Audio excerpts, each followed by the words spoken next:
말씀을 함께 보겠습니다. 마태복음 6장 13절. 우리를 시험에 들게 하지 마시옵고. 아멘. 예. 기도하는 사람 35번째, 이렇게 기도하라는 25번째.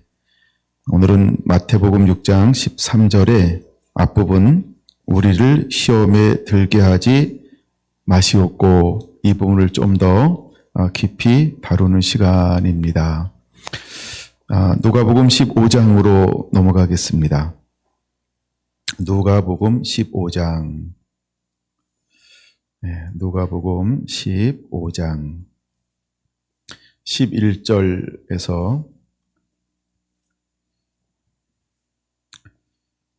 또 이르시되 어떤 사람에게 두 아들이 있었는데 그 둘째가 아버지에게 말하되 아버지여 재산 중에서 내게 돌아올 분깃을 내게 주소서 하는지라 아버지가 그 살림을 각각 나눠 주었더니. 아멘. 네. 오늘은 시험에 들게 하지 마옵소서, 이 부분을 누가복음 15장 11절 이하에 나오는 이 말씀을 통하여서 함께 은혜를 나누어 보려고 합니다. 우리가 시험에 들지 말게 하옵소서 할 때 이제 12절로 사역의 현장에 나아갑니다. 그거는 우리 가운데 어떤 것들이 여전히 이런 가시밭과 같은 수많은 지뢰들이, 장애물들이 놓여져 있냐 하면, 우리는 그럼에도 불구하고 뭘 가지고 있냐 하면 자유의지를 가지고 있습니다. 우리가 뭘 가지고 있다고요? 네, 우리에게는 자유의지가 있다라고 하는 것이죠. 그래서 자유의지는 자기 의지대로 행하고 싶은 욕구가 우리 안에 여전히 존재한다는 것입니다. 근데 어느 아버지가 있었는데 그 아버지에게는 두 아들이 있었습니다. 근데 둘째 아들이 아버지에게 찾아와서 이렇게 누가복음 15장 12절에 이야기하는 거죠. 아버지여 재산 중에서 내게 돌아올 분깃을 내게 주소서 라고 말입니다. 보통 재산이라고 하는 것은, 유산이라고 하는 것은 이제 부모가 돌아갔을 때에 받는 겁니다. 그러면 장자가 3분의 1을 받고 두 번째 아들이니까 3분의 1을 받게 되어져 있어요. 근데 살아있을 때 재산을 나눠주면 9분의 2만 나누어줘요. 그럼 이 둘째 아들은 얼마를 가지고 나갔다라고 하는 거예요? 9분의 2를 받아서 나가게 됐다라고 하는 것입니다. 그래서 그것을 가지고 나가서 달라고 했을 때 놀라운 것 중에 하나는 뭐냐 하면 12절, 아버지가 그 살림을 각 사람에게 주었더니, 이렇게 말씀하고 있다라는 거예요. 뭐를 나눠줬다고 말씀하고 있어요? 살림이다, 이렇게 말씀하고 있다는 거예요. 살림이다라고 하는 것은 비온, 이런 언어인데, 이 말은 생명, 그 다음에 생활, 이런 뜻이에요. 그러니까 다시 말하면 가족의 생활비를 나누어 준 거고, 그 다음에 생명을 나누어 줬다, 이렇게 볼 수 있지요. 근데 이 비온이라고 하는 이 말에는 어떤 의미가 있냐 하면 또 하나의 의미가 있는데, 그것을 본질, 이런 의미가 있다라고 하는 거예요. 그러니까 우리가 삶을 살아가는 데 있어서 이 둘째 아들은 무엇을 나눠 달라고 그런 걸까요? 본질되는 부분, 가장 근본되는 부분을 내게 돌아올 분깃을 나누어 달라, 이렇게 요구한 거예요. 그러니까 우리가 겉으로 볼 때에는 재산이라는 의미가 있지만 속으로 볼 때에는 생명이라고 하는 의미가 있다라고 하는 거죠. 그럼 우리가 살림, 내 분깃이라고 할 때 속으로 생각할 때는 영생, 영원한 생명 이런 의미가 있다라고 하는 거예요. 그런데 이 둘째 아들은 늘 아버지의 권위 밑에서 아버지의 뜻대로 사는 것에 이제 머무르는 거를 만족하지 못하고 어떤 마음이 들었냐 하면 내 생각, 내가 해보고 싶은 거, 내 야망, 내가 이루고 싶은 자기의 뜻을 한번 펼쳐보고 싶은 욕구가 생긴 거예요. 이것을 우리는 일컬어서 자유의지 이렇게 표현할 수 있는 거예요. 근데 더 놀라운 건요, 아버지가 그것을 받아들였다는 거예요. 그리고 어떻게 했어요? 실제로 상속을 해달라라고 했을 때 상속을 해주더라는 거예요. 네. 그래서 여러분, 때로는 우리가 아버지 앞에 잘못된 것을 청구하고 기도하고 원했을 때 아버지는 어떻게 해주는 분일까요? 그대로 허용해 주시는 분, 성경에 무지 많이 나와요. 그래서 제가 한번 민원청구 100% 도전하는 게 이제 이런 속성을 한번 어떻게든지 담고 싶다 이렇게 여러 번 앞에 말씀을 드렸지만 하여간 아버지의 속성 중에 하여간 이런 속성이 있다는 거예요. 이거는 옳고 그른 거 아니에요. 근데 우리가 길게 보면 옳은 건 아니죠. 그럼 짧게 보면 옳은 건가요? 짧게 봐도 옳은 것도 아니고 길게 봐도 옳은 것 아니에요. 그렇죠? 근데 하나님의 속성 중에 하나가 뭐냐 하면 그대로 허용해 준다는 거예요. 그래서 여러분, 우리가 왜 이것을 제가 6장 13절에서 이걸 나누는지 그거가 이해가 돼야 돼요. 시험에 들게 하지 마옵소서. 우리가 사역하다 보면 사단이 우리에게 어떤 것을 유혹할 거라는 생각이 들어요. 육이라고 하는 속성과 소욕을 시험하고 흔들 거라고 하는 거예요. 수많은 하나님의 부름받은 사람들이 사단이 어떤 사람도 육적인 부분을 타치하지 않은 사람이 없다. 그런 것처럼 마지막 때 주자도 사단은 와서 무엇을 타치할까요? 바로 내게 있는 자유의지, 내게 있는 욕망인데 이것을 육체적 욕망 이렇게 표현하는 거예요. 그래서 수많은 사람들이 이것과 얼마나 처절하게 막 치열하게 싸움을 벌이는지 몰라요. 그럼 이제 우리가 6장 12절로 사역의 현장에 나가서 하늘과 땅의 모든 신령한 것을 공급받아서 사역을 함에도 불구하고 우리의 약점이 있다. 그 약점은 무엇이라는 거예요? 우리는 신령한 은혜를 받은 것이지 내 삶 전체가 신령하지는 않다는 거예요. 여전히 우리는 무엇으로 구성되어져 있어야 해요? 영과 혼과 몸이라고 하는 이것을 누가 소유하고 있는 상태에서 육체의 소욕을 억압하고 죽이고 부인하고, 그렇죠? 주인 되시는 예수님, 그 말씀에 순종하여서 나를 부인하고 위에서 부르신 말씀을 따라 내가 달려가는 것이지요. 근데 사단은 그럼에도 불구하고 내 뒤를 졸졸졸졸 쫓아다니면서 끊임없이 나에게 있는 약점이 드러나기를 원할 것이고, 약점이 드러나지 않는다 할지라도 사단은 나를 넘어뜨리기 위해서 그냥 막 무조건 앞에다 수많은 장애물들을 깔아놓을 거라는 것이지요. 그럼 이럴 때 우리가 어떻게 해야 하는가라고 하는 관점으로 이 부분을 살펴보고 싶은 것입니다. 그럼 여러분, 둘째 아들은 아들이 아닌가요? 분깃을 달라라고 하면 아들이 아닌가요? 아들이라는 거예요. 이미 아버지가 있고 아들이 있었는데 모든 걸 다 누리고 있었다. 이거 전제로 한번 우리가 생각해 봐야 돼요. 늘 우리는 여기에 이렇게 생각할 수 있어요. 돌아온 탕자라고 하는 선입견으로만 바라볼 수 있어요. 여러분, 그것을 한번 내려놔 보시기 바랍니다. 이제 이 두 아들이 전부 다 아버지의 권위 아래에 있어요. 아버지의 축복 아래에 있어요. 아버지의 순종하며 살고 있어요. 아버지의 것을 다 누리고 있다라고 하는 거예요. 그러던 어느 날 이 아들 가운데 어떤 마음이 쑥 일어났다?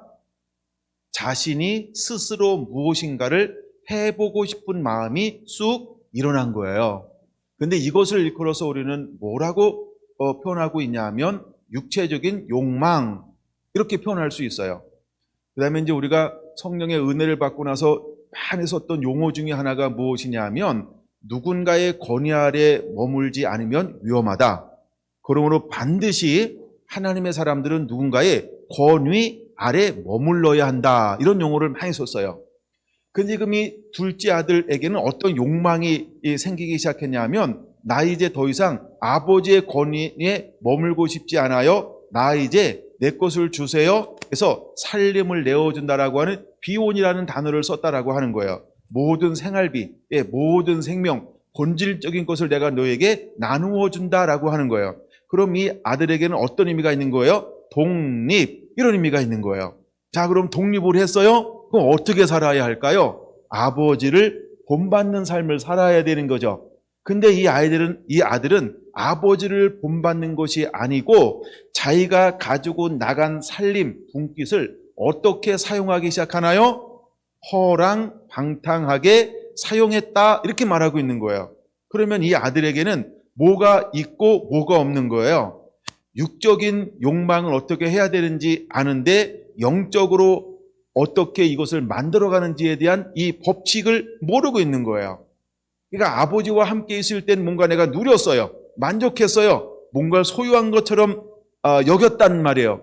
근데 막상 아버지라고 하는 권위를 벗어나니까 영적인 부분에서 어떻게 아버지를 본받아야 되고 하나님을 섬겨야 되고 내게 있는 것을 관리하며 다스려서 하나님 나라에 하나님에게 유익하게 만드는지에 대한 법은 전혀 모르는 거예요. 이게 너무 부족한 거예요. 그럼 처음부터 노력하지 않았을까요? 시도하지 않았을까요? 그런 것에 대한 추구함이 전혀 없었을까요? 나름대로 있었지요.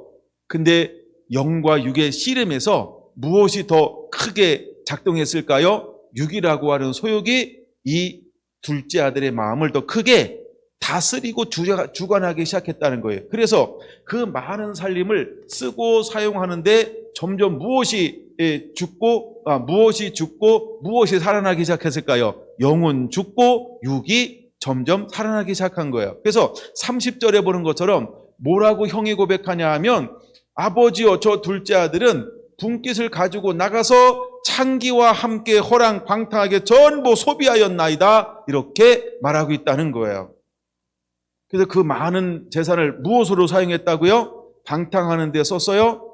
이방인의 여인들을 사랑하는 데 썼어요? 예, 수많은 여인들, 즉 향락을 즐기는 데 썼다, 이 말이에요. 이건 무엇을 의미하는 거냐면 육체적 쾌락을 위해서 살았다라고 하는 말인 거예요. 그러면 자기 분깃을 달라고 할 때 이 둘째 아들의 의중이나 목적이나 계획이 나는 육적으로 살 거야. 아버지랑 같이 있으면 육을 죽이고 영으로 살래니까 왕짜증. 나 아버지 너무 싫어. 나 상처받았어요. 나 이제 독립하고 싶어요. 그러니까 아버지 미리 주세요. 아니면 나 사고 싶고 해요. 막 이래가지고 그래서 이랬을까요? 여러분, 이 아들에게도 어떤 욕망이 있을까요? 영적으로 살고 싶은, 아버지의 기쁨이 되고 싶고 이것을 불려서 잘 이렇게 관리해서 더 이렇게 뭔가 더 부유하고 넉넉한 삶을 살고 싶은 욕망이 있었을 거예요.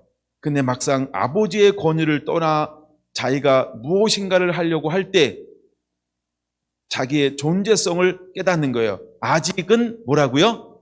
독립할 준비가 덜 돼 있다라고 하는 걸 보는 것이죠. 근데 중요한 건 이거예요. 아버지가 알고 있음에도 불구하고 뭐 했다고요? 재산을 나눠줬다는 거예요. 그러면 잘못이 아들에게 있는 거예요? 아버지에게 있는 거예요? 여러분, 우리가 잘못을 이분법으로 따지면 이게 너무 잘못 해석이 돼요.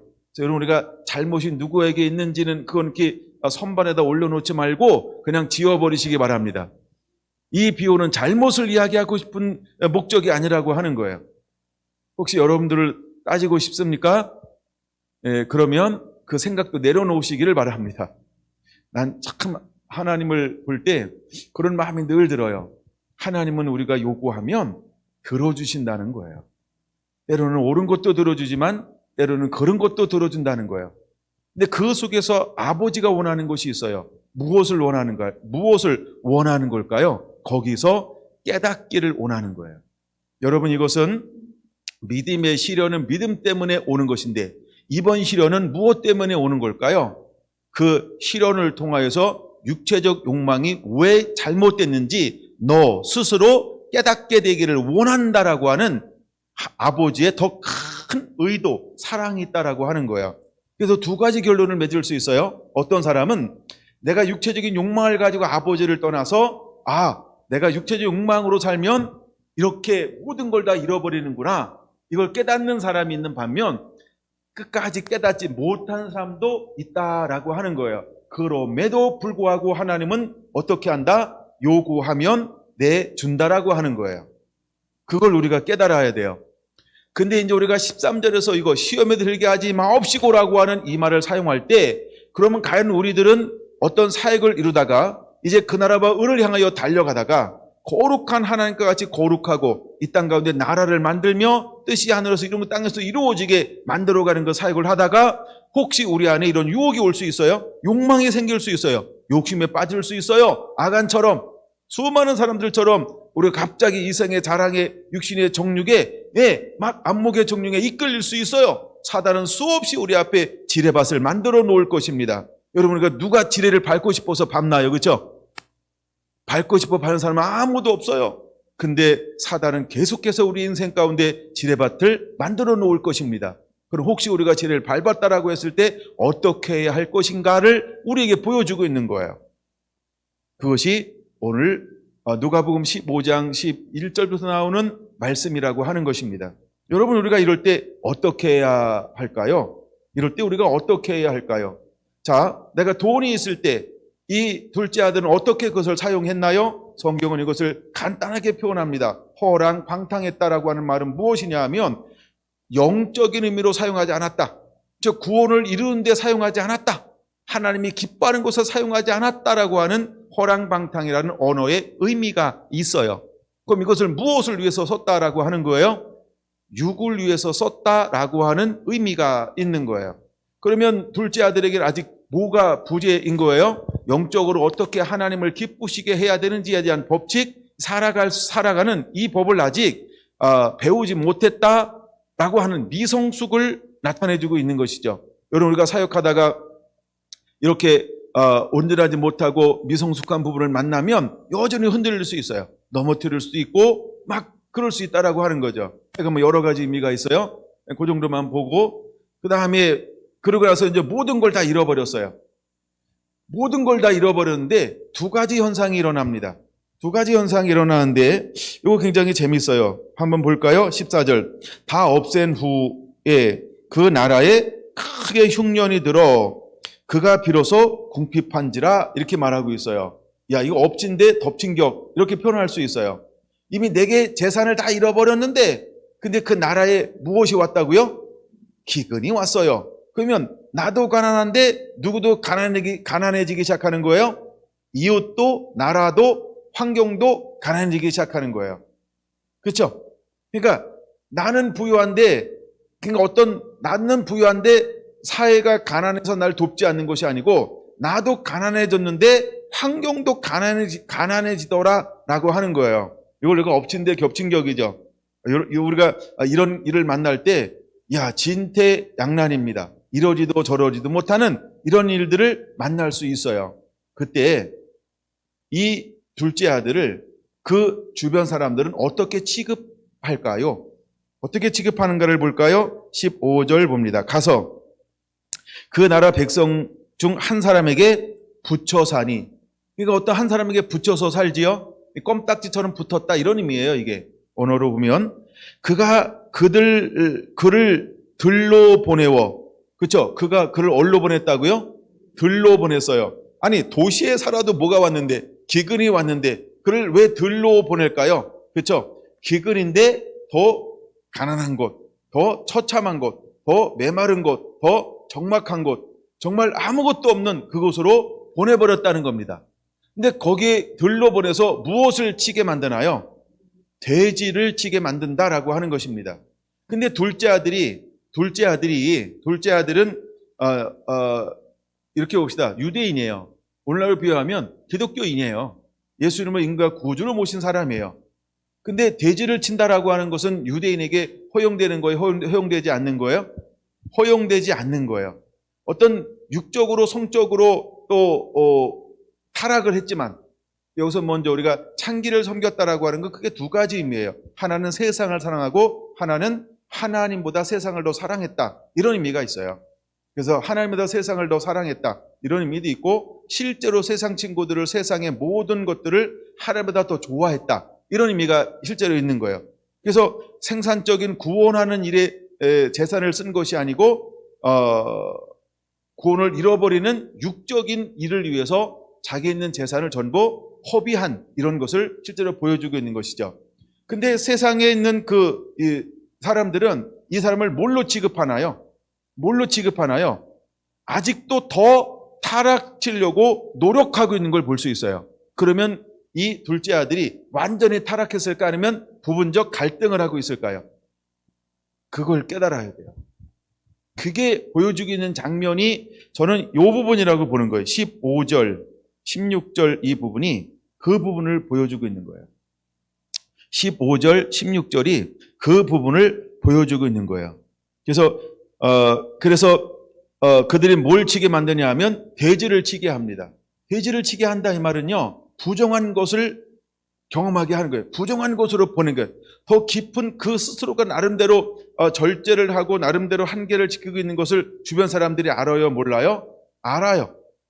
그러니까 이제 전부 잃어버렸어요.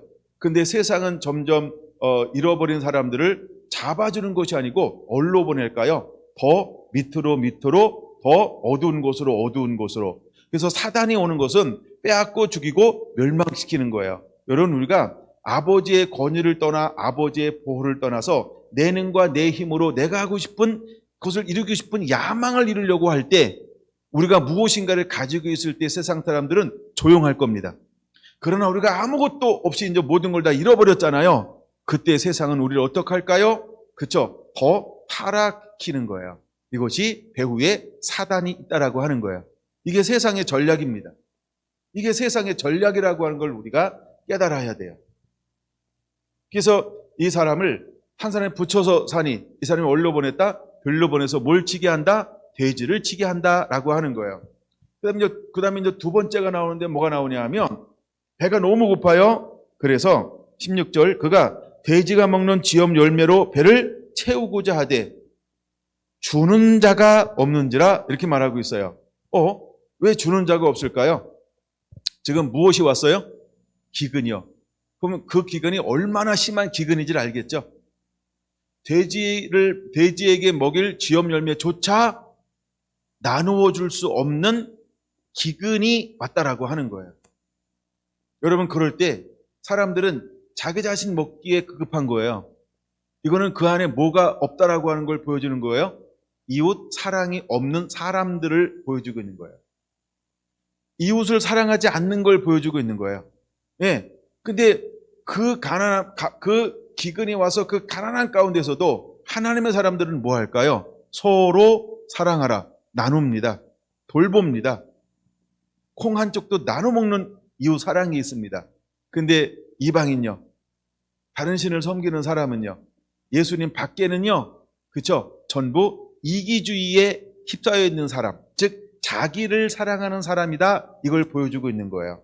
마지막 때에 나타나는 것 중에 하나가 뭐냐면 자기를 사랑하며라고 하는 것처럼, 그 다음에 이 세상은 하나님을 떠난 것은 무엇이 어떤 특징을 가지고 있는 것이냐 하면 이웃을 돌보는 것이 아니고 자기를 사랑하고의 극적인 모습을 보여주고 있는 거예요.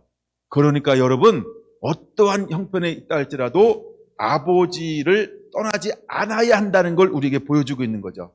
그러니까 우리가 어떻게 기도해야 할까요? 시험에 들게 하지 마옵소서.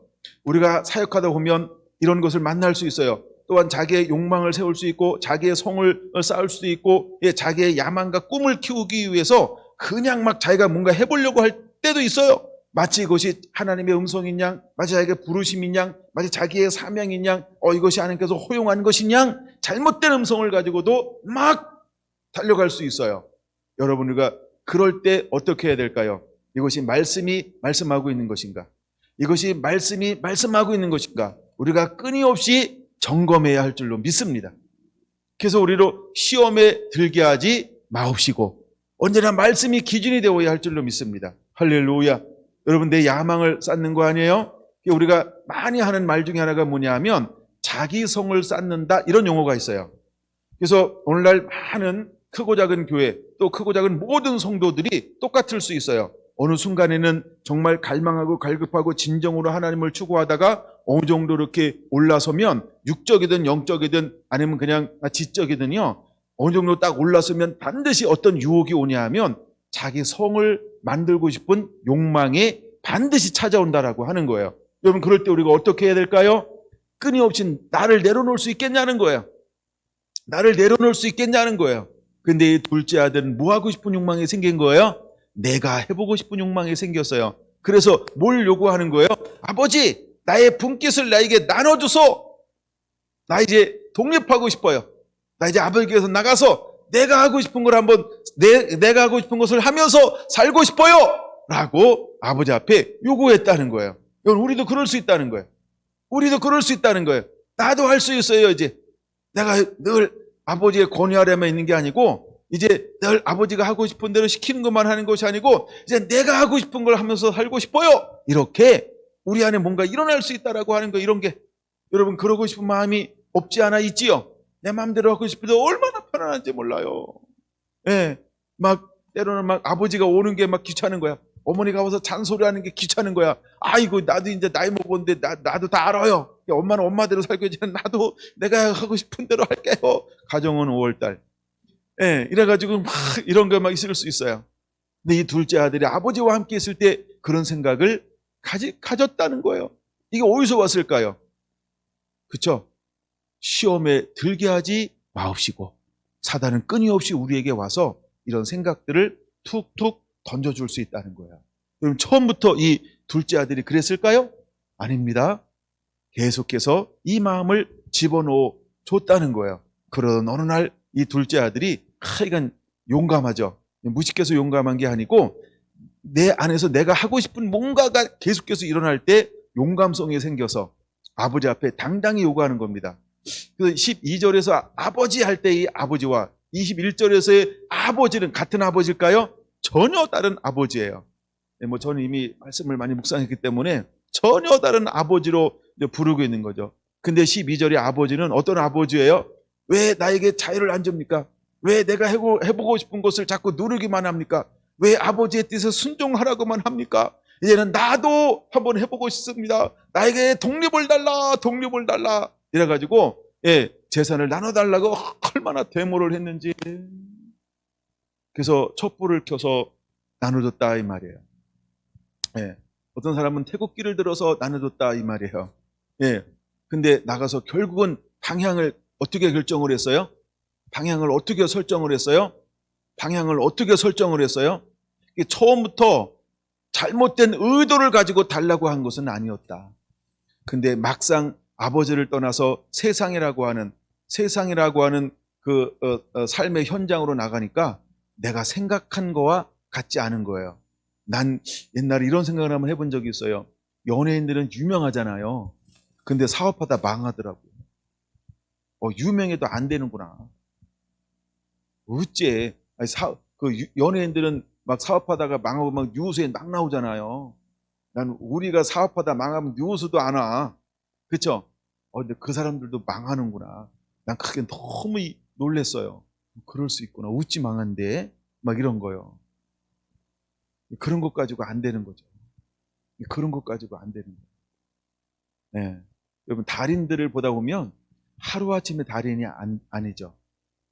참 이거 멋있는 것 같아요. 참 멋있는 것 같아요. 수없이 한 군데서, 그렇죠? 모든 걸 경험하고 나서, 그리고 나서 어떤 일이 딱 있을 때, 그건 정말 하나를 위해서 온 마음을 다해요. 음식을 만드는데 뭘 하나 하는데 정말 온 마음을 다해서 하나를 만들어내는 것을 볼 수 있어요. 처음처럼 변하지 않는 마음으로. 그다음에 내가 먹는 것처럼, 내 자녀를 먹이는 것처럼, 내 가족을 먹이는 것처럼 무엇인가를 막 새롭게 해서 막 이렇게 어떤 사업을 하든지 어떤 일을 하든지 정말 그런 동반자 관계, 그렇죠? 동역자의 관계, 함께 더불어 사는 이런 이 마인드를 가지고 있을 때 그 사람들 가운데 변화들이 일어나는 것을 볼 수 있었어요. 여러분, 우리 안에 어떤 마음이 있어야 할까? 우리가 시험에 들지 하지 마옵시고, 우리가 사역의 현장에 나갈 때 우리에게 어떤 마음이 있어야 할까? 여러분, 우리 안에 사랑의 마음이 있어야 한다는 거예요. 내가 하고 싶은 것을 하는 것이 아니고 내가 어떻게 아버지의 마음을 갖고 사랑을 주면서 이 사랑을 실천하면서 나도 잘 될 뿐만 아니라 다른 사람을 어떻게 잘 되게 만들 수 있을까를 끊임없이 그런 마음을 품고 있을 때 하나님은 그 사람들을 통하여서 하나님의 나라를 이루어 가겠다라고 하는 거예요. 여러분 안에 이런 마음이 주어지게 되기를 바랍니다. 여러분, 끊임없이 자기의 욕망을 채우려고 하는 사람이 있어요. 여러분, 우리가 은혜에 깊이 들어가면 들어갈수록 그 사람들은 깊이 따라올 수가 없어요. 그냥 계속 낮은 수준에서 그렇게 살 겁니다. 그러나 여러분, 결단코 중요한 것은 아버지를 떠나지 않게 되시기를 바랍니다. 아버지를 떠나지 않는 게 답인 것입니다. 그리고 여러분, 붙어 있어야 하는 것입니다. 예, 이 둘째 아들은 아버지를 떠났기 때문에 그때부터 아버지의 보호 아래는 머물러 있지 못하였습니다. 근데 여기에는 아버지의 놀라운 뜻이 있다라고 하는 것입니다. 저는 이 말씀 보면서 여러 가지 의미가 있지만 16절 주는 자가 없는지라, 이건 통과. 예, 17절 한번 보겠습니다. 17절 이에 스스로 돌이켜, 굉장히 중요한 단어예요. 스스로 돌이키다, 이게 회개죠. 여러분, 어떤 사람이 가장 강력한 사람이냐 하면요, 스스로 이 사람이 가장 강력한 사람이에요. 내가 원해야 돼요. 내가 이게 스스로 원한다, 이 말이 뭔지 아세요? 깨닫는 겁니다. 내가 경험한 거예요. 경험을 통해서 깨닫는 거예요. 내가 스스로 강제로 하는 게 아니에요. 누구누구 때문에 하는 게 아니에요. 무엇 때문에 하는 게 아니에요. 스스로 깨닫는 거예요. 왜 아버지는 재산을 줬을까? 다 줍니다. 다 주는데 두 가지 결과를 맺는다 그랬죠? 한 사람은 회개하고 돌아오고, 한 사람은 회개하지 않고 그냥 그대로 자포자기하면서 사는 사람이 반드시 일어납니다. 두 가지 결과를 보여줘요. 근데 오늘 비유의 말씀은 뭐냐 하면 스스로 깨닫는 것을 보여주고 있어요. 혹시 우리가 6장 12절에 사역을 하다가 혹시 넘어질 수도 있죠. 이럴 때 여러분, 우리는 어떻게 해야 할까요? 그렇죠? 늘 아버지의 집을 생각하는 자가 되시기를 바랍니다. 사단은 우리에게 와서 유혹할 겁니다. 치우치게 할 것입니다. 약간 떠나게 할 수도 있습니다. 실패하게 만들 수도 있습니다. 그때 우리는 알아야 합니다. 아버지 집을 생각하는 자. 할렐루야. 자, 15절 보세요. 17절 보세요. 스스로 돌이켜 뭘 생각합니까? 내 아버지에게는 양식이 풍족한 품꾼이 얼마나 많은가. 나는 여기서 줄여 죽는구나. 그럼 뭘 생각했어요? 아버지의 집을 생각했어요. 아버지를 생각했다는 거예요. 그러므로 우리도 가장 힘들고 가장 어려울 때, 가장 낭망하는 환경을 만났을 때 무엇을 생각하는 자가 되어야 할까요? 늘 하나님 아버지를 기억하는 자가 되시기를 바랍니다. 늘 예수님을 찾는 자가 되시기를 바랍니다. 우리가 늘 돌아와야 할 것, 우리가 늘 서 있어야 할 것이 어딘지를 알아야 돼요. 바로 아버지 앞에 서는 거예요. 예수님 앞에 서는 거예요. 그런데 내 안에는 여전히 무엇 하려는 욕망이 있을 수 있다? 내 자아 의지를 가지고 육신적인 행위대로 하고 싶은 욕구가 끊임없이 있는 거예요. 거기에 우리가 흔들릴 수 있고 넘어질 수도 있어요. 그래서 사도 바울은 날마다 나를 쳐서 복종시킨다 그랬어요. 나는 날마다 죽노라 라고 그랬어요. 뭐가 치는 거고 뭘 죽이는 걸까요? 나의 의지, 나의 욕망, 육적인 것을 매일매일 내려놓는 것을 말하는 거예요.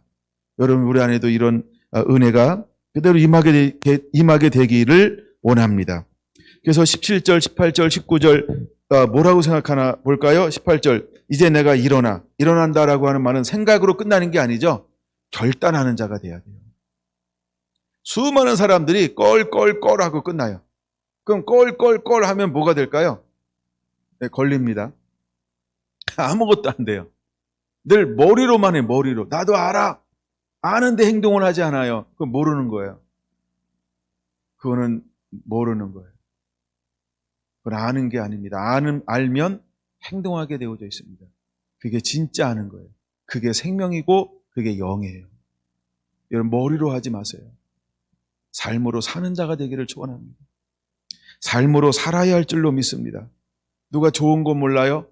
안 하는데 어떻게 좋은 게 올까요? 여러분, 창고에 있는 씨앗은 생산을 하지 않습니다. 뿌려진 씨앗만이 생산을 해낸다는 거예요. 할렐루야. 여러분, 나 알아. 이거는 창고예요. 머리 창고예요. 그러면 행동으로 옮기는 것은 아는 것을 밭에 심은 거예요. 그래야 기적이 일어나는 거예요. 사랑하는 여러분, 기적을 일으키게 되시길 바랍니다. 하나님의 그 사람을 찾는 거예요. 그 사람을 찾는 거예요. 윤리적인 사람, 도덕적인 사람, 이런 사람을 찾는 게 아니에요. 좀 부족해도, 좀 윤리적으로 부족해도, 도덕적으로 부족해도, 인간적으로 좀 부족해도 하나님은요, 창고에 있는 걸 계속 밭에다가 뿌리는 사람을 찾는 거예요. 우리가 볼 때는 나쁜 놈이에요. 우리가 볼 때는 모자라는 사람이에요. 우리가 볼 때는 선차는 사람이에요. 우리가 볼 때는 흠이 많아요.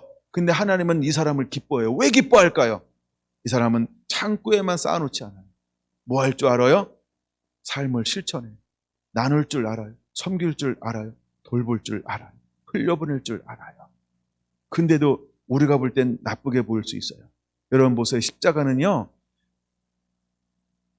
구원을 얻는 우리에게는요, 뭐라고요? 능력이요.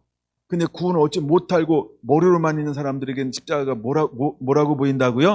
미련하게 보인다는 거예요. 달라요. 여러분, 현장을 만드세요. 현장이 있어요. 삶을 살아내야 돼요. 아멘. 그게 능력이라고 하는 거예요. 그게 능력이라고 하는 거예요. 우리가 기도하는 거 알잖아요. 근데 실제로 기도하는 사람에게는요, 내가 볼 때는 옳지 않아. 내가 볼 때 깍쟁이야. 내가 볼 땐 여우야. 근데 응답받고 있어. 왜 그럴까요? 창고에 쌓아놓고 있는 경건한 사람보다, 그쵸? 밭에다가 내다 심는 깍쟁이, 여우, 얄미운 사람이 더 하나님이 기뻐해요. 그 사람을 통해서 하나님은 일해요. 왜 그럴까요?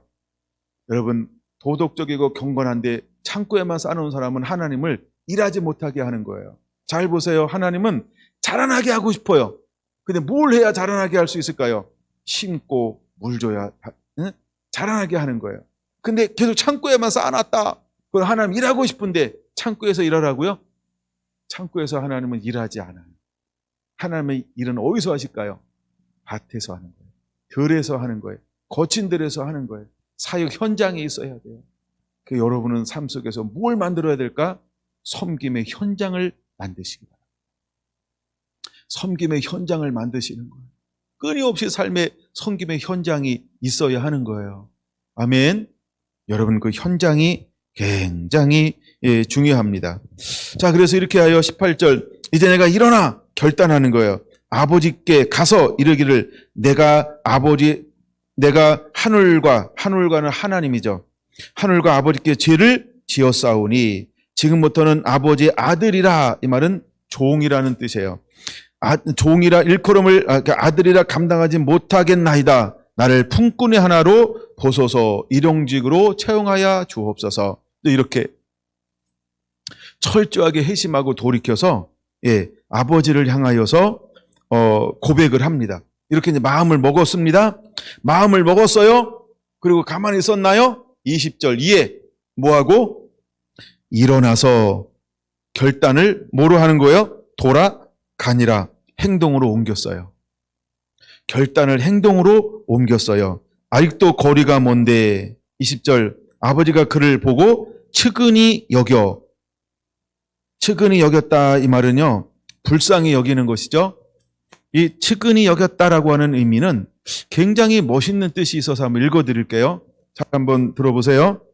도와주지 않으면 너무 마음이 아파 견딜 수 없는 상태.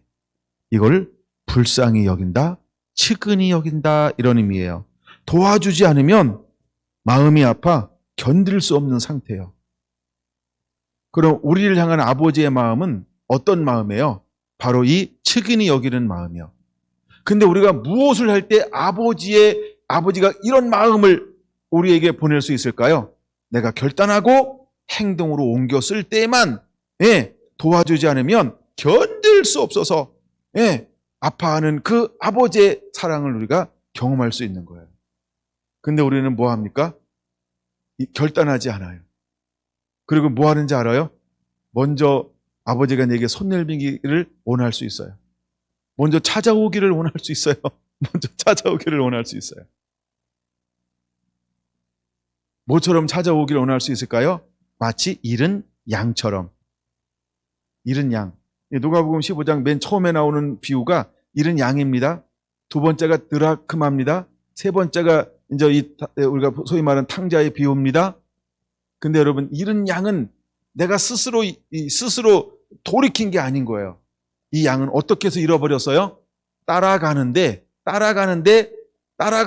자기 의지와는 상관하지 않고 잃어버린 거를 말하는 거예요.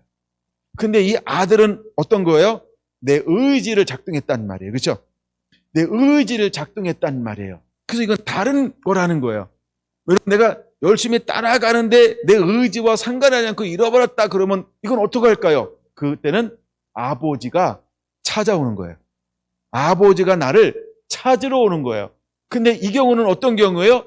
내 의지를 가지고 뭐 했어요? 아버지를 떠났어요. 이때는 어떻게 하는 걸까요? 내가 스스로 돌이켜야 하는 거예요.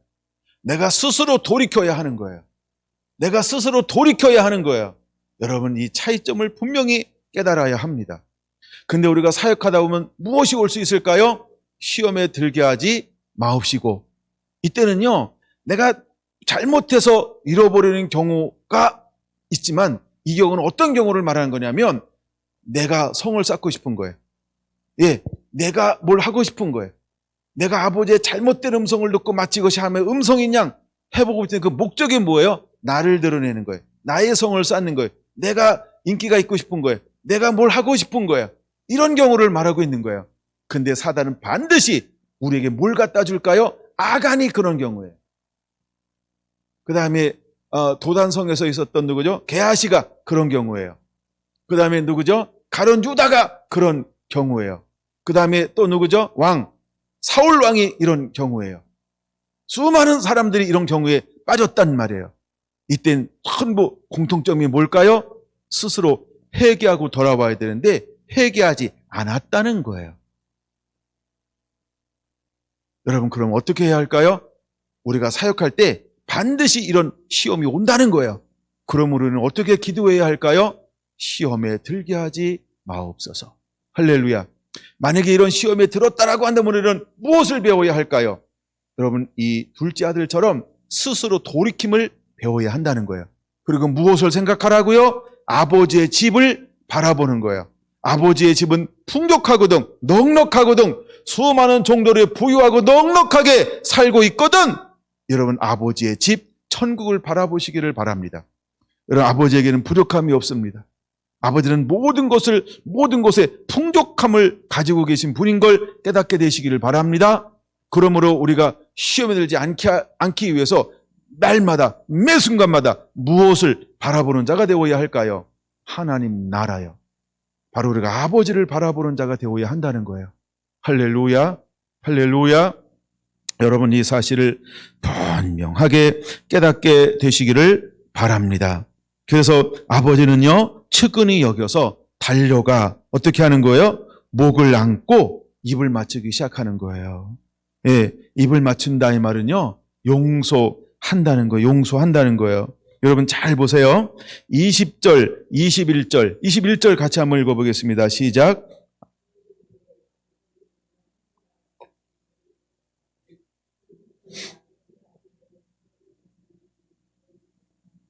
보세요. 회개가 앞섰어요? 용서가 앞섰어요? 너무 감사해요. 용서가 앞서죠? 이때는요, 회개가 앞서는 게 아니고 용서가 앞서는 거예요.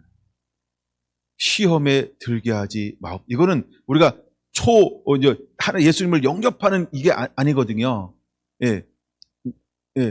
그래서 이때는요, 아버지의 사랑이 앞선다라고 한 걸 그걸 깨달으세요.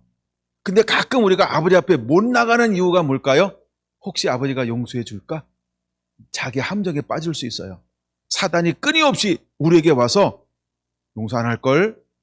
야, 네가 한 짓을 생각해봐. 야, 그게 사람이 할 짓이냐?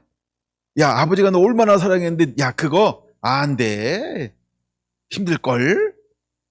아, 장담 못해. 네 아버지 성격 알잖아. 어떤 분인데, 그건 어미하신 분이야.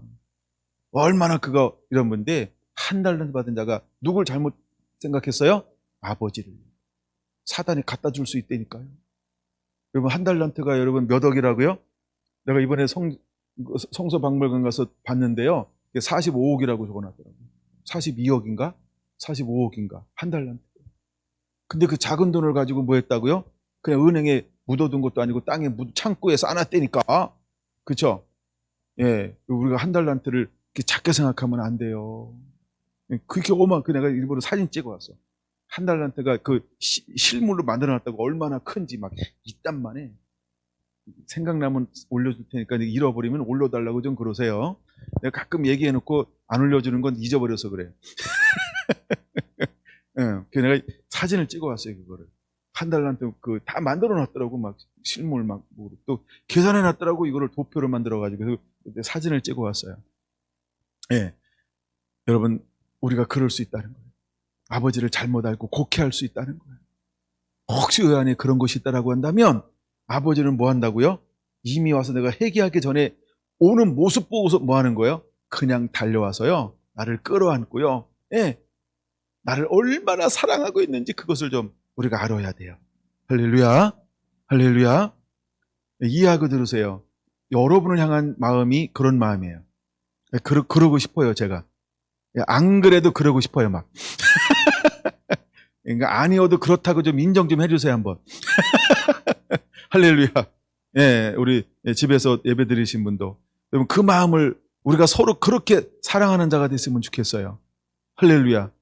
여러분 자녀들이 했을 때 용서 못할 부모가 세상에 어디 있어요, 그렇죠? 다, 그렇죠? 근데 중요한 건 뭐예요? 스스로 돌이키는 게 중요하죠. 스스로 돌이키는 게 중요한 거예요. 여러분 스스로 돌이키기만 하면 돼요. 집 나간 형제 자매들이요, 스스로 돌이키시고 집으로 돌아오시기를 바랍니다. 예, 아버지와 어머니가 기다리고 있습니다. 옛날에 뭐 청소년 여러분 이거 하는 것 같아 막. 여러분 주님께로 돌아와야 됩니다. 아버지는 용서할 준비가 되어져 있어요. 아버지는 사랑할 준비가 되어져 있어요. 이미 집을 나가도 사랑하고 있어요. 예? 그가 잘 돼도 사랑하고 못 돼도 사랑하는 거예요. 예, 할렐루야. 근데 이 둘째는요, 그 고난을 통해서, 잃어버림을 통해서, 그 배고픔을 통해서 무엇을 배웠어요? 내가 어떻게 했는지에 대한 자기 반성을 철저하게 경험합니다. 그래서 돌아왔다 이 말은 무슨 의미가 있냐면, 이제는 내가 아버지가 어떤 분인지를 깨닫고 아버지의 은혜가 얼마나 큰지를 알고 나는 이제 전부 남은 인생을 아버지의 권위 아래 몰면서 아버지의 기쁨을 위해서 살겠습니다. 이런 결단이 이미 일어난 거예요. 이미 그 결단이 일어난 거예요. 예. 왜냐하면 많이 빚진 자가 더 사랑하느니라. 그럼 이 둘째 아들은 자기 잘못을 통해서 무엇을 배운 걸까요? 빚진 자의 마음. 그래서 아버지의 그 뜨거운 사랑을 경험했어요. 여러분 때로는 우리가 이렇게 나갔다 온 그 놈이 더 잘하더라고. 왜 그럴까요? 깨달은 거야. 그럼 여러분 우리는 깨달아야 돼요. 안 나간 놈도 더 잘해야 돼. 안 나갔다 와도 더 잘해야 돼요. 저는 어떤 걸 가지고 있냐 하면 안 나갔다 온 아들에게는 더 귀한 것 준다. 이런 것도 있어요. 실제로요. 예, 이런 건 제가 많이 알아요. 그 다음에 두 번째, 나갔다 온 아들도 하나님 귀하게 쓴다. 중요한 건 뭐냐 하면요, 늘 마음이 아버지를 향해서 열려있는 겸손의 마음을 가지고 있을 때 하나님이 귀하게 쓰는 거예요. 그래서 어떤 사람은 연단을 통해서 이렇게 하나님이 깨닫게 합니다. 어떤 사람은요, 나시린처럼 차곡차곡 자라나게 한다는 거예요. 전부 다 나갔다가 와서 깨닫고 돌아온 사람만 쓴다 그러면 우리 지금 다 나가야 돼. 왜? 안 나가니까 못 쓰는 거야. 그럼 다 나가 봐야 돼. 예, 그리고 스스로 깨닫고 돌아올 때까지를 돌아와, 돌아와, 어서 돌아오. 집을 나간 자여, 어서 돌아만 오. 막 이렇게 막 부르고 있어야 돼요. 내가 두 가지 유형이 있기는 합니다. 근데 하나님이 이 둘째 아들의 경우는 무엇을 우리에게 보여주고 싶은 것이냐 하면 그 나가서 경험하는 것을 통해서 깨닫는 거예요. 아버지의 품이 얼마나 좋은지, 아버지의 그늘 밑이 아버지의 권위 아래 머무는 것이 얼마나 좋은지를 스스로 깨닫는 거예요. 그래서 가장 중요한 단어가요, 스스로 돌이켜. 이 단어가 굉장히 중요한 겁니다. 여러분 안에 그런 은혜가 임하게 되시기를 바랍니다. 할렐루야. 예, 그렇게 했더니 하여간 나가서 이렇게 맞이해요. 21절. 그랬더니 이제 그렇게 이제 고백을 해요. 그랬더니 고백을 하는데 이게 말이 끝나지도 않아. 그쵸? 예, 말이 끝나지도 않아요. 19절이 잘렸잖아요. 그쵸? 나를 품꾼의 하나로 수수수 하는데 그건 하지도 못해서. 예, 21절은 그게 생략이 됐어요. 그래서 거기 to 이렇게 적어놨죠. 예, 그런 그 2라고 적어놨죠. 그 옆에 가면은 뭐라고 있는지 있죠? 예. 그다음에 22절 아버지는 종들에게 이르되 거기다가 이르되와 제1 그 사이에다가 속히 신속히 그 단어를 하나 첨부해 놓으세요. 찾으셨나요?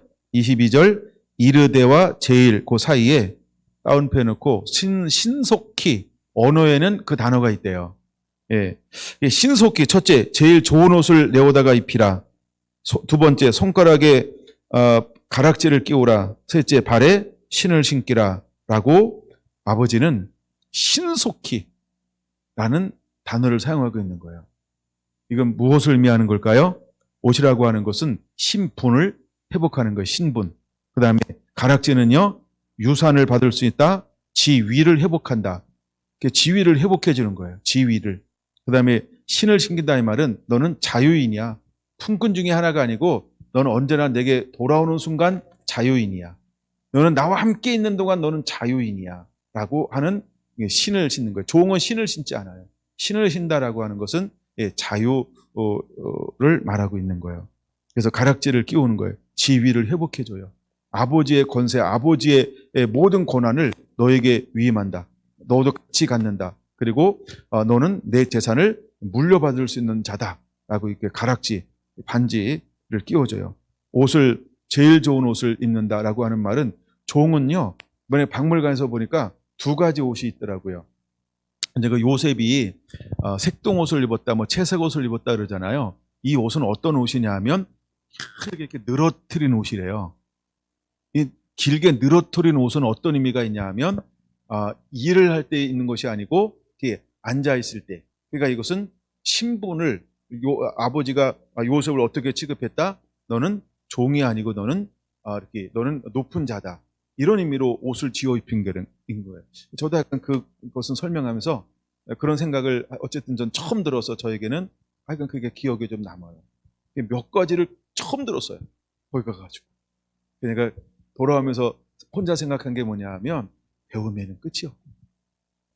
그래서 박물관을 참 잘 갔다. 할 수만 있으면 다 같이 가서 보고 오고 싶다. 하루만 저한테 주시면 맛있는 것도 사드리고 좋은 것도 경험하고 이럴 텐데 한번 시간 내볼까요? 네, 물론 마스크 다 입고만 가면 되겠습니다. 이야, 하여간 너무 좋은 데 갔다 왔어요. 네.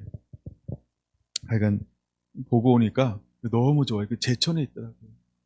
네. 이게 뭐 그건 하루 날 잡아서 가면 돼요. 네. 야, 하여간 좋은 구경을 하고 왔어요. 예, 이제 가락지 끼웠어요.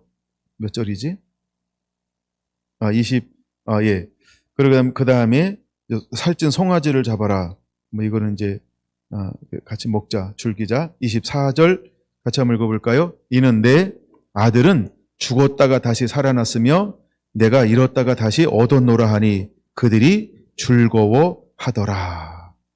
네, 여기는 굉장한 의미가 있는 거예요. 우리가 이거 하나 찾아볼게요.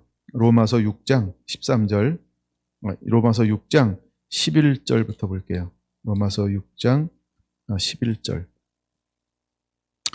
이와 같이 너희도 너희 자신을 죄에 대하여는 죽은 자여 그리스도 예수 안에서 하나님께 대하여는 살아있는 자로 여길지어다.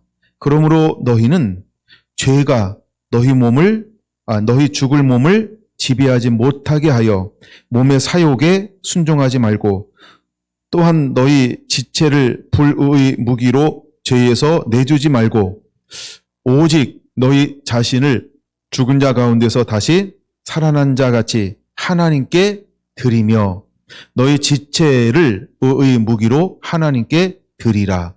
할렐루야. 여러분 이제 우리가 무엇을 위해서 살아야 하는지를 말씀해 주고 있죠.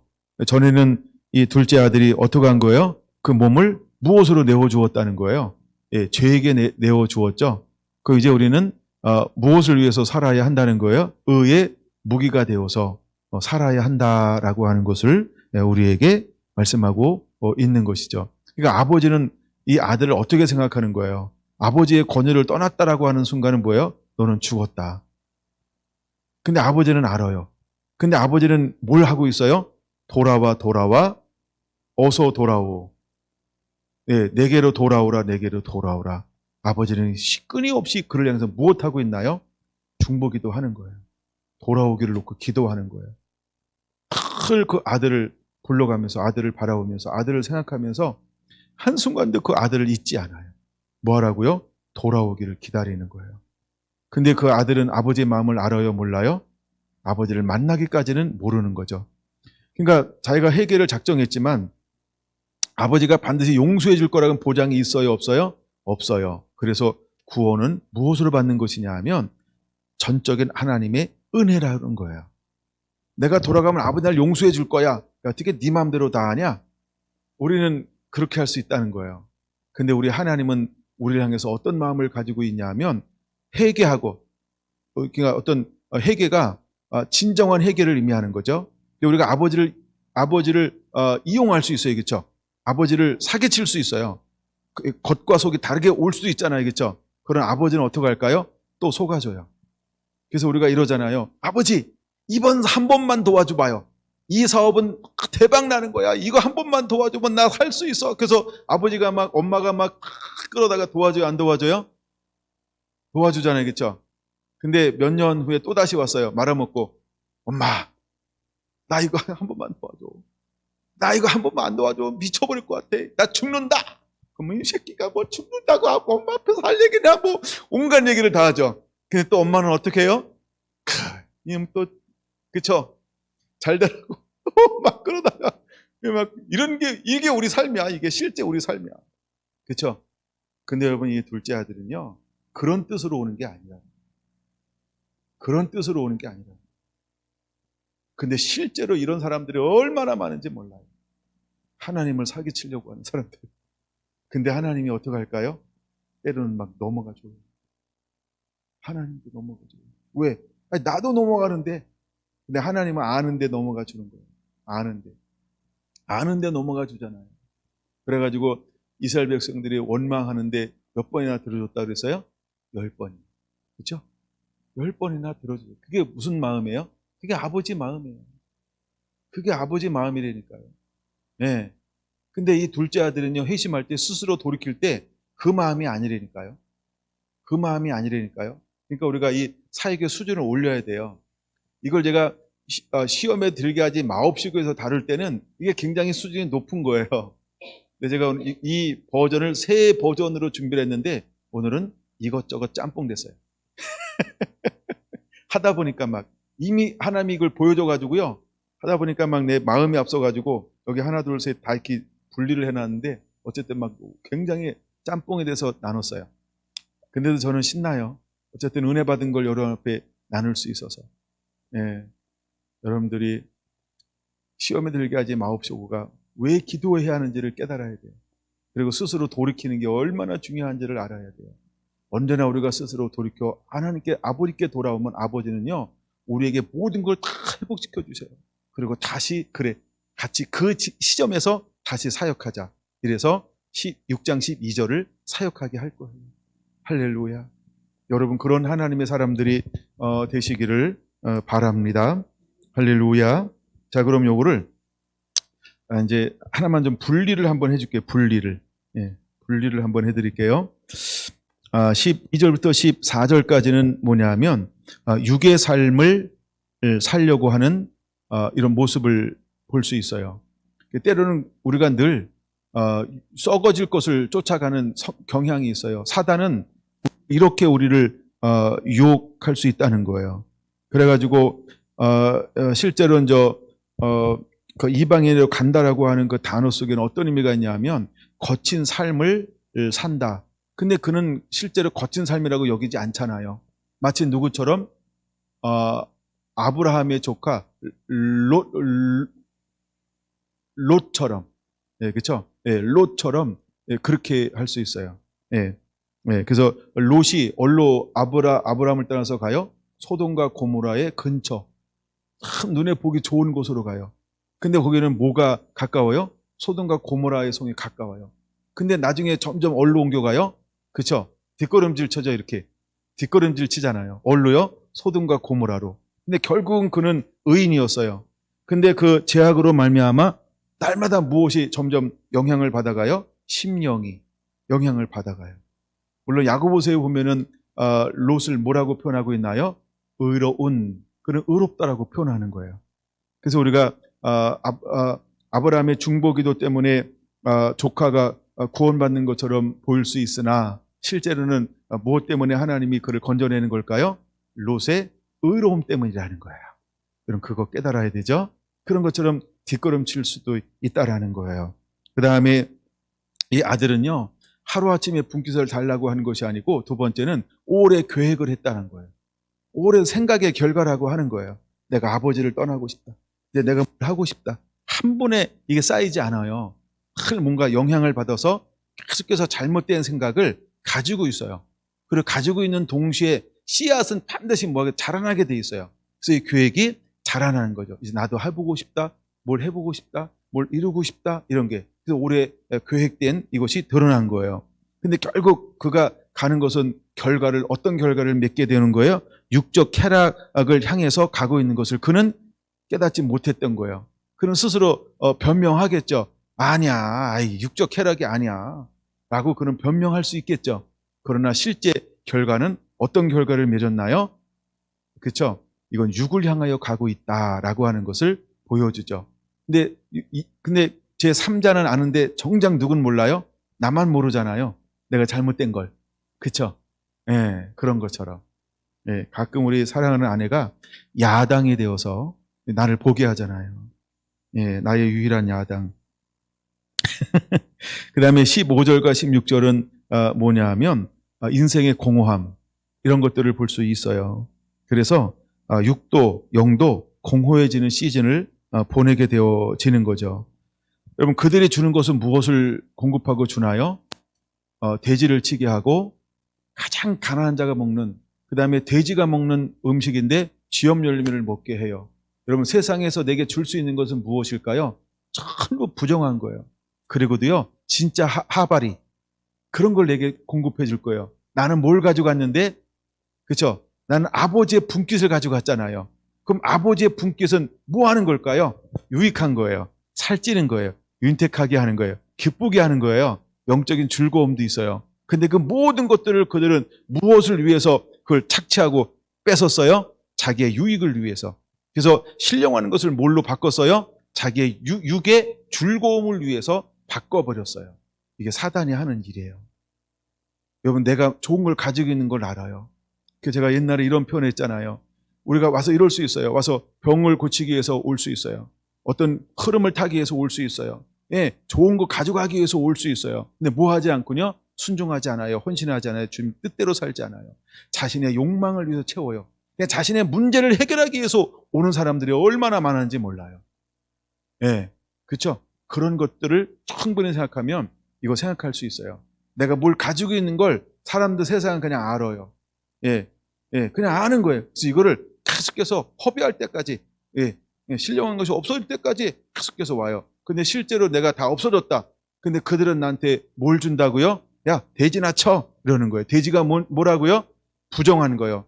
야, 너 부정한 거나 해. 우리를 그렇게 취급한다는 거예요. 부정이 뭘까요? 온갖 죄를 짓는데 나를 끌고 가는 거예요. 내가 세상에 가서 할 수 있는 건 하나밖에 없어요. 돼지를 치는 거예요.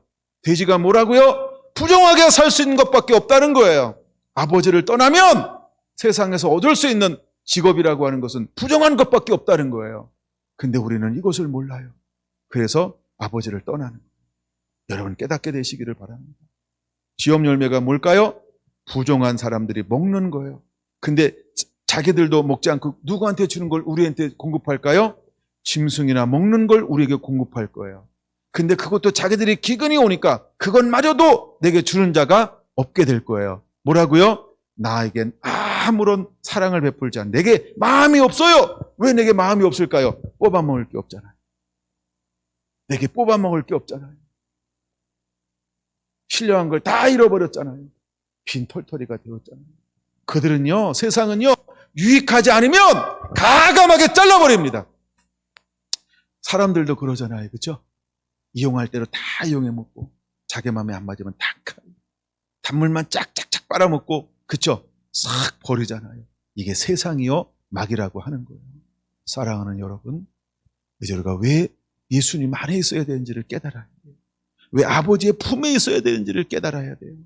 그래서 우리가 하나님을 떠나면 영이 공고해지는 거예요. 여러분 공고하기 전에 하나님께로 깊이 들어오시게 되길 바랍니다. 그래서 제가 추후의 영적 거장들의 책에서는 그런 걸 볼 수 있는 거예요. 하다가 자기 성을 쌓는데 하나하나 잃어버렸더니 마지막 말로가 얼마나 비참했는지 이런 것도 기록되어져 있어요. 나는 그런 이야기를 읽으면서 깜짝 놀랐어요. 대부분의 사람들은 부흥 주역으로 쓰인 것만 기록했단 말이에요.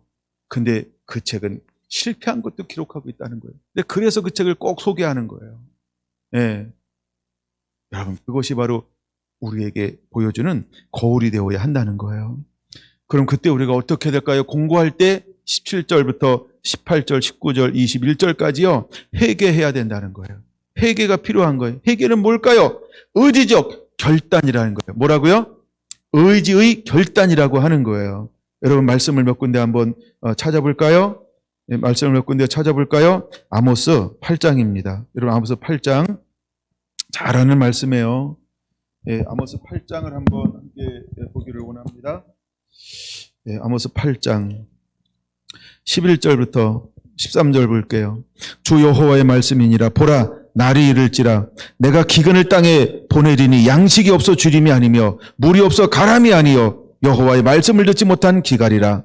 사람이 이 바다에서 저 바다까지 북쪽에서 동쪽까지 비틀거리며 여호와의 말씀을 구하려고 돌아다녀도 얻지 못하리니 그날에 아름다운 처녀와 젊은 남자가 다 갈아여 쓰러지리라. 여러분 이 둘째 아들은요 세상에서 영적인 양식을 하나도 얻을 수가 없었어요. 그걸 어디로 보냈다고요? 돼지우리예요. 그에게 뭘 먹고 자는데도 주지 않았다고요? 예, 쥐염 열매를 먹고자 가장 가난한 자에게 주는 그것을 그렇게 원하는 그것조차도 그들은 주지 않아요. 무엇을 먹지 못한 기갈이라고요? 말씀을 듣지 못한 기갈이 반드시 우리 안에 온다는 거예요. 여러분, 그러므로 마지막 때 우리가 복음을 사역하다가 사단은 우리를 공허하게 만들 수 있어요. 여러분 그때 우리가 무엇을 해야 될까요? 그러므로 우리는 기도해야 하는 거예요. 주여 시험에 들게 하지 마옵소서. 다만 악에서 구하여 주시옵소서. 나라와 권세와 영광이 아버지께 영원히 싸움나이다. 여러분 우리가 이렇게 기도해야 하는 이유가 여기에 있는 거예요. 여러분 이 우리가 말씀이 계시로 주어진다는 게 얼마나 놀라운 축복인지를 깨달아야 돼요. 예? 사단은 이것을 막기 위해서요 우리를요 자기를 바라보게 만들어요. 내 성을 쌓게 만들어요. 자기 욕망을, 꿈을, 야망을 이루게 만들어버려요. 여러분 철저하게 자기를 주께 드려야 합니다. 그리고 아버지의 뜻을 따라 행동하는 하나님의 사람이 되어야 합니다. 빌립보 교회, 여러분 빌라델피아 교회처럼 적은 능력을 가지고도 내 말을 지키며 내 이름을 배반하지 아니하였느니라. 이것이 내 삶의 특징이 되어야 할 줄로 믿습니다. 할렐루야, 할렐루야. 이건 내가 자신한다고 되는 게 아니에요. 내가 하나님을 의지할 때 하나님이 주시는 은혜 안에서 이루어지는 거예요. 예수님은 요한복음 4장 볼게요. 요한복음 4장 14절에 이 여인을 향하여서 뭐라고 말씀하고 있을까요?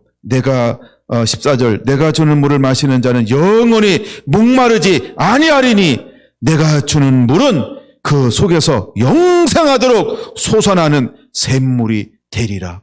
할렐루야. 여러분, 하나님이 내게 준 걸 귀하게 여겨야 돼요. 여러분, 이걸 가지고 허랑방탕하게 육적으로 사용한다고 한다면 전부를 잃어버릴 수 있는 거예요. 세상엔 내가 졸릴지라도 나를 채우지 않습니다. 그걸 깨달아야 돼요. 여러분, 우리는 누가 주는 물을 사모하는 자가 되어야 할까요? 예수님이 주는 그 물을, 말씀을 사모하는 자가 돼요. 여러분, 성령이 인도하는 그 말씀을 사모하는 자가 되어야 할 줄로 믿습니다. 여러분, 그거 아니면 답이 없는 거예요. 아멘. 여러분, 야고보서 5장은 이렇게 말합니다. 한번 보세요. 야고보서 5장 19절 보세요.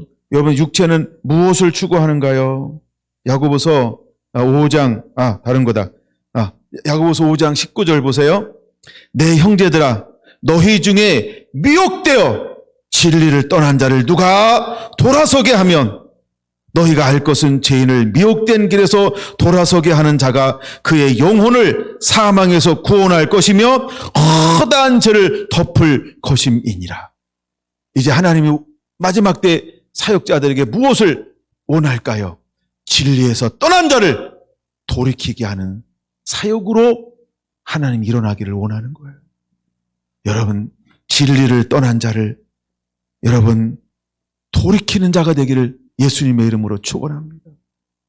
그럼 우리가 무엇으로 보장하고 있어야 될까요? 사랑인데, 무슨 사랑이요? 용서하는 사랑이요. 허다한 죄를 덮는 그 사랑이요. 아멘. 그래야 진리를 떠난 사람들을 돌이킬 수 있는 거예요. 여러분, 이 둘째 아들이요, 뭘 떠났을까요? 진리를 떠났어요. 생명을 떠났어요. 안전지대를 스스로 박차고 나갔어요. 세상에 나가니까 다 털어만 먹지. 그에게 실질적으로 공급하는 게 아무것도 없어요. 그는 그것을 그때 깨달은 거예요. 그때 깨달은 거예요. 세상에 내 육도, 영도 채울 수 없구나. 그때 얼른 깨닫는 거예요. 얼른 깨달아야 돼요. 스스로 돌이켜 아버지의 집을 생각했어요. 할렐루야. 여러분, 우리가 왜 나가서 복음을 증거해야 될까요? 이제 진리를 떠난 사람들이 있어요. 그 사람에게 또 한 번 아버지의 사랑을 비추는 거예요. 아버지의 손길을 그들에게 내미는 거예요. 아버지의 사랑의 손길을 내미는 거예요. 그래서 그들 진리를 떠난 자들에게 얼로 생명 가운데로 돌아오게 하는 그 사역으로 우리가 일어나야 할 줄로 믿습니다. 할렐루야, 할렐루야. 요한 1서 3장을 보겠습니다. 요한 1서 3장 7절부터만 볼게요. 자녀들아, 아무도 너희를 미혹하지 못하게 하라. 할렐루야. 아무도 너희를 미혹하지 못하게 하라. 의를 행하는 자는 그의 의로운 것이 의롭고 죄를 짓는 자마다 마귀에게 속하나니 마귀는 처음부터 범죄함이니라. 하나님의 아들이 나타나신 것은 마귀를 멸하려 하심이니라. 하나님께로부터 난 자마다 죄를 짓지 아니하나니 이는 하나님의 씨가 그 속에 거함이요 그도 범죄하지 못하는 것은 아버지께로부터 났음이니라. 이러므로 하나님의 자녀들과 마귀의 자녀들이 드러나나니 모를 의를 행하지 아니하는 자나 또는 그 형제를 사랑하지 아니하는 자는 하나님께 속하지 아니하니라. 할렐루야. 여러분, 이제 우리는 사랑하는 자가 되어야 합니다. 용서하는 자가 되어야 합니다. 우리가 용서하기를 멈췄을 때, 우리가 그를 품기를 멈췄을 때 시험에 들 수 있다는 겁니다.